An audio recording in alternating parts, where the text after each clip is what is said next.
Hey guys, I was just wanted to come to you guys today and quite frankly just bring a little bit of positive stuff out to Facebook and to YouTube.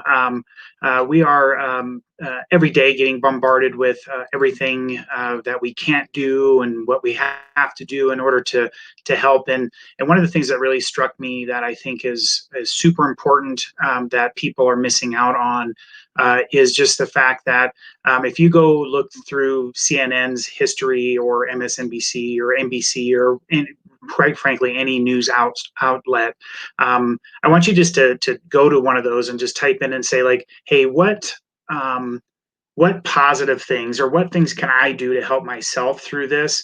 What can I do to strengthen my body? What can I do to strengthen my immune system? What can I do to help myself rather than having everything be about whether cases and deaths and hospitalizations and all of the things that we can't do and all of that kind of stuff.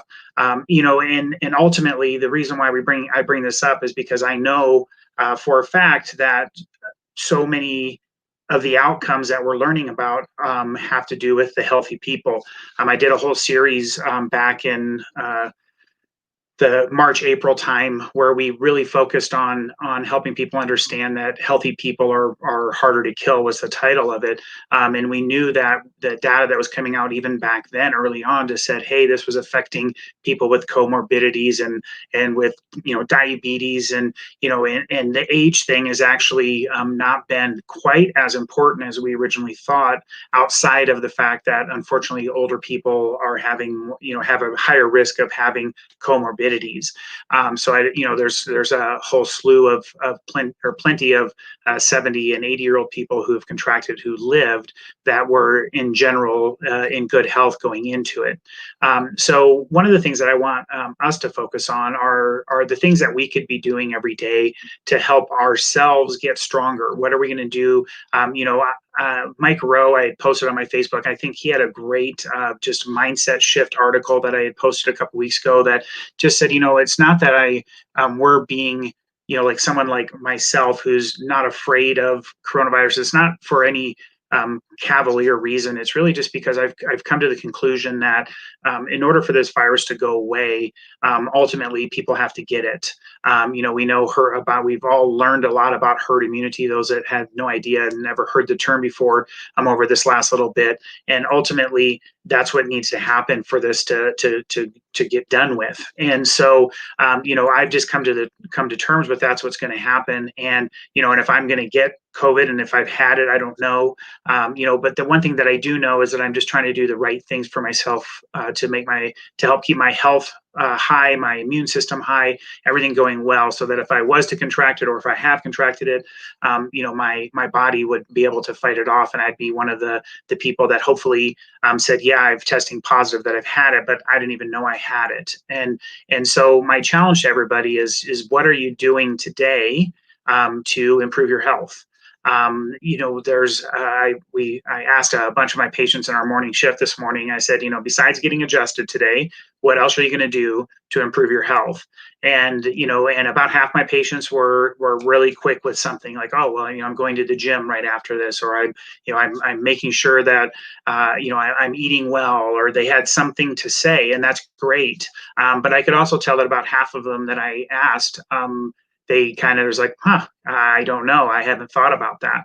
And that is concerning because we want people to keep it in your conscious mind. If we ask them, what's everything that they can do to prevent from getting it, they can tell me like, oh, I need to clean everything. I need to sanitize. I need to do this. I need to wear my mask. I need to do this. And, and all of those things, although are probably having some type of an impact, not a lot of great science behind any of that stuff at this point either.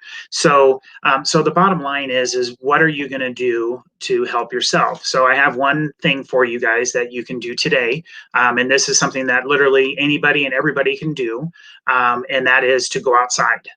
I'm going to talk a little bit about vitamin D and the important information that's coming out, which nobody's hearing about. Like I literally was going on and looking on the different news feeds to find out, is anybody talking about the importance of vitamin D in this whole pandemic? And so how do you get your vitamin D? Well, we know that you can get good sources of vitamin D from the sun. If you're into like cod liver oil and some of those types of fish products, they get that.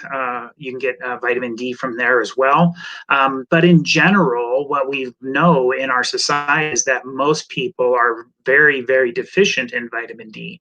And so there's been a numerous studies and meta-analysis that have been done since the pandemic has started to look at vitamin D as a potential connection with outcomes. Okay. Now, hear me when I say that I'm not telling anybody that if you took 5,000 IUs of vitamin D every day, that it would prevent you from getting COVID or coronavirus. Okay. There's no statements like that because that's a foolish thing to even say. Anybody who would say that doesn't understand how things work. Okay. So the bottom line is, though, is there's a lot of studies coming out that are showing that, hey, if your vitamin D levels were sufficient, your outcome, so whether or not how sick you got, whether or not you ended up in the hospital, and then most unfortunately, whether or not you didn't make it through the virus and you died from it, has a very strong connection with what your vitamin D levels are. And so I have a couple of studies here that have been done. And the vitamin D, the first one says vitamin D levels and COVID-19 susceptibility. Is there a correlation? And this was in the Medical Drug Discovery Journal. And when we went through and you read all of the data, the ultimate point that they showed was that there was a direct correlation. Okay, that people that passed away when they tested their vitamin D levels and they looked at their blood analysis, they found that most of them were severely deficient.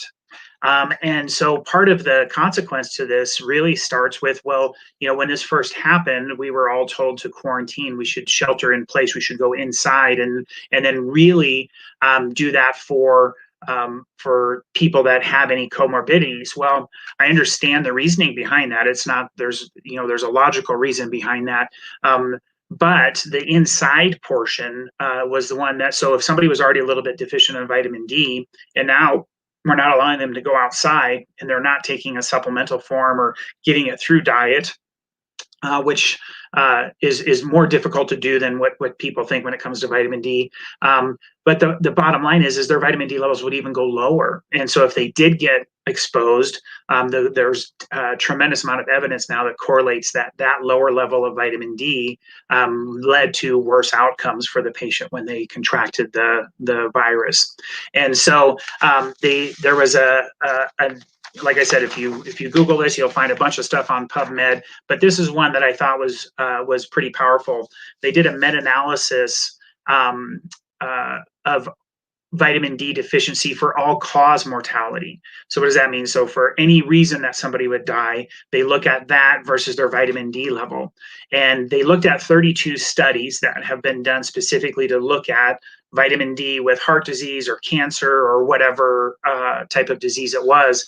And what they found with this was that in the meta-analysis, that on 25 of the studies, they showed a direct relationship between somebody's vitamin D level and their mortality level. So as their vitamin D level went up, all-cause mortality went down, and vice versa. If their vitamin D went down, there was an inverse relationship. So as one's going down, the other one's going to go up.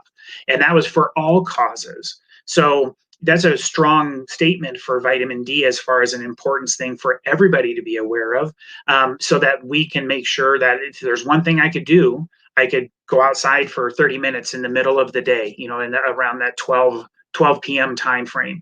But get this, if you live above the 35th to 40th latitude, which is basically like the New Mexico, Colorado border up to Denver in the United States, during the fall and winter months, it's almost impossible, even with decent sun exposure, to really make enough vitamin D.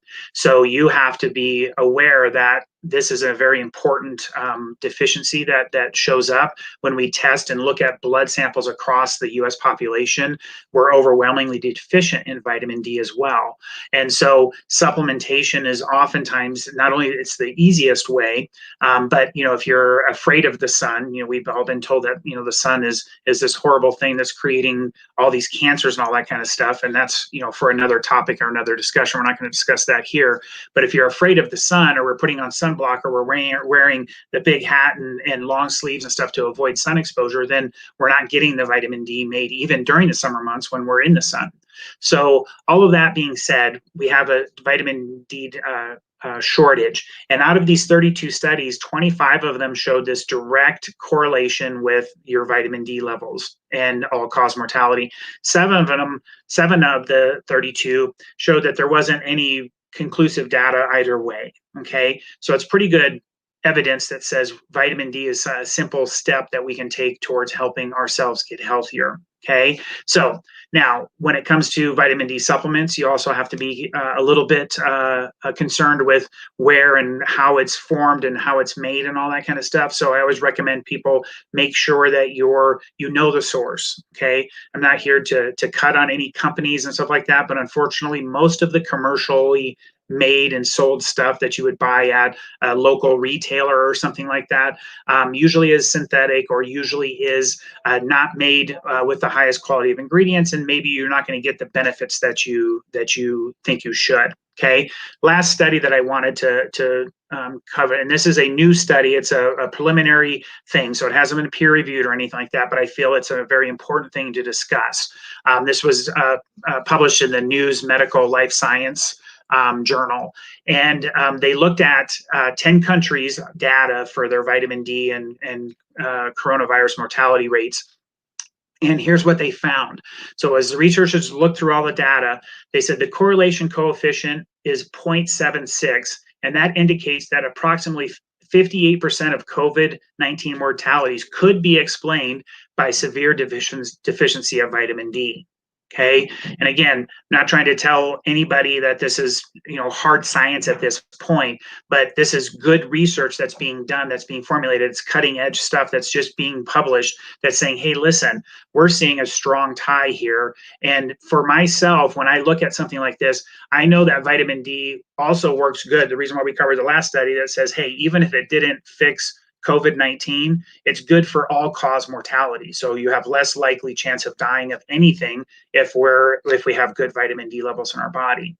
And so I want to just kind of wrap up by saying, if this is showing that up to 58% of the deaths associated could be correlated with vitamin D shortage, that's one simple fix for us to do. And if you took it for that and it had all these other benefits for all other causes of mortality, that's just even better. And so the one thing that I recommend everybody do today, if you don't want to do a supplement, that's fine. Then you need to go outside, you need to get some sunshine, or you need to take some cod liver oil, something like that, to get it through that source. Okay. The other option, which is something that I do and that we do a lot, and we teach a lot about in our office, is how to properly supplement. Make sure you're taking a high quality supplement. It's well absorbed when it's taken with probiotics, so our supplement actually puts the two together so that we make sure we're getting good absorption. Most of the research that's out there shows that that 4,000 IU mark is the minimum amount for an adult to be able to get their vitamin D levels up. There's also a lot of evidence that shows that people are even taking 100,000 IUs. That there's not necessarily any danger with that either. So we just have to understand that the recommendation is probably 4,000 to 5,000 IUs. If you know you're super deficient, then 10,000 for a while would be a good idea as well. But these are just things that you can get blood tests. I recommend everybody, when you go get your annual physical and they're doing just real normal blood work, ask specifically for a vitamin D test. Most doctors will do it for you. They understand, they're becoming more aware that it's an important thing. So most doctors will do it for you, and then that you can get your number. Okay, we're shooting for a number of above 50 on that. Okay, and there's people literally, I have patients that come in that bring me their data, and it's 7 and it's 9, and it's these are extremely deficient numbers. So just a tidbit for today. I want to just wish everybody well, and go out and get some sunshine. And just every day when you wake up, I want you just to think, like, what can I do today that's going to get my body that much healthier? Starts in my world with making sure my nervous system's right, eating well, exercising. I'm actually getting ready to head off to the gym right now, get my CrossFit workout in for the day. So movement, great food, low toxicity, a good spine, and now we're just finished talking about vitamin D. So hope you guys have a great day. Thanks.